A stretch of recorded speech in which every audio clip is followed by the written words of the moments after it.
반갑습니다. 즐거운 금요일에 인사드리네요. 가야노무법인 안정은 노무사입니다. 네.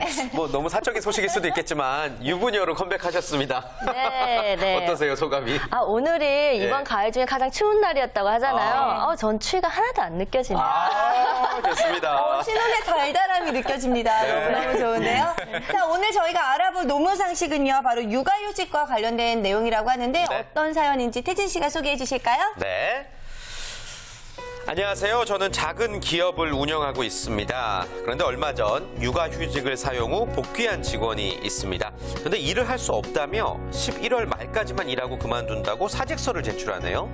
육아휴직을 1년 사용 후에 복귀한 지 한 달도 안 돼서 그만둔다고 하니 회사 입장에서 조금 곤란합니다. 그래서 다른 사람 구할 때까지만 있어 달라고 하는데도 원 막무가내입니다. 이럴 때 근로자가 제출한 사직서를 다 수리해야 하나요? 사실 육아휴직으로 인해 저희도 나름 손해를 봤다고 생각하거든요. 이런 경우 근로자에게 손해배상 청구가 가능할까요? 라고 고민 의뢰를 해주셨습니다. 네, 사실 근로자도 이 고용주도 다 이해가 되는 상황인데 고용주 입장에서는 이 육아휴직 때문에 뭔가 이용당했다라는 생각이 들 수밖에 없을 것 같습니다. 그런데 이렇게 근로자가 원할 때면 언제든지 그만둘 수 있는 건가요? 네, 사실 이 사안에서 보면 사업주가 조금 억울하다고 생각할 수 있습니다. 근데 사실 근로관계에서 보면 사업주와 근로자 동등한 입장이 아니기 때문에 법에서는 근로자를 보호해주고 있습니다. 그래서 법규상 사업주는 해고를 마음대로 할 수 없지만 근로자는 본인이 원할 때 언제든지 그만둘 수 있는 퇴직의 자유가 있습니다. 그래서 사용자가 사직서 수리 여부 관계없이 근로자는 원할 때 그만둘 수 있습니다. 네. 그러면 사용자가 이제 근로자에게 손해배상 청구를 할 수 있는 거네요? 네, 사실 원할 때 그만둘 수 있는 거와 손해배상 청구는 별개이기 때문에 근로자가 갑자기 그만둔 걸로 인해서 손해가 발생했다면 근로자는 손해배상 책임이 있는 거죠. 그럼 이번 사례 같은 경우에도 가능한 건가요? 네, 한번 좀 구체적으로 봐야 되는데요. 근로자가 사직의 의사표시를 했을 때 그게 언제 효력이 있다고 법규적으로 정해져 있지 않습니다. 그래서 민법의 일반 원칙에 따라서 적용이 되는데 보통 의사표시를 하고 나면 한 달이 지나면 효력이 발생한다라고 보고 있어요. 그래서 이 직원이 만약에 한 달 내에 그만뒀다. 그리고 인수인계도 이제 철저히 안 해줘서 회사에 손해가 발생했다라고 하면 손해배상 청구가 가능하지만 근로자가 충분히 한 달 동안 계속 충분히 성실히 근무하고 인수인계도 성실히 하였다면 그걸로 인해서 이제 사업주가 손해배상 청구를 할 수는 없겠죠. 그렇군요. 흔히 뭐 일 그만두기 전에 뭐 보름 전에 말을 하라 뭐 이런 이야기들 많이 하긴 하는데 사직서 양식도 법으로 정해져 있을까요?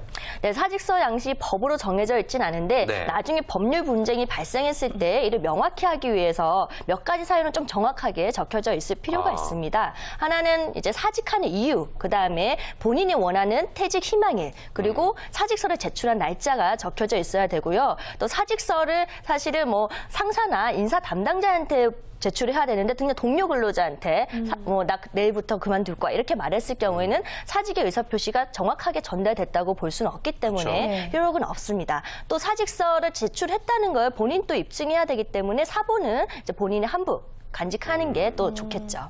근데 그럴 때도 있잖아요. 근로자가 사직서를 제출했다가 취소하는 경우, 이런 경우는 어떻게 되는 거예요? 네, 사직서를 제출했을 때 만약 사업주가 좀 더 생각해봐라, 일주일의 시간을 주겠다라고 해서 아직 수리가 되지 않았을 경우에는 근로자가 다시 열심히 일하겠다 말해서 사직서를 처리할 수 있습니다. 근데 이미 사직서가 수리돼서 알겠다 이렇게 해서 사직서가 수리된 이후에는 사직서를 처리할 수는 없어요. 그래서 사업주가 사직서를 받은 이후에 사직서에 대해서 서로 이제 합의가 됐다면 그 이후에는 의사를 변경할 수는 없죠. 그래서 드라마 같은 데 보면은 책상 서랍에 넣어두겠다라고 이야기를 하는 건가 봐요.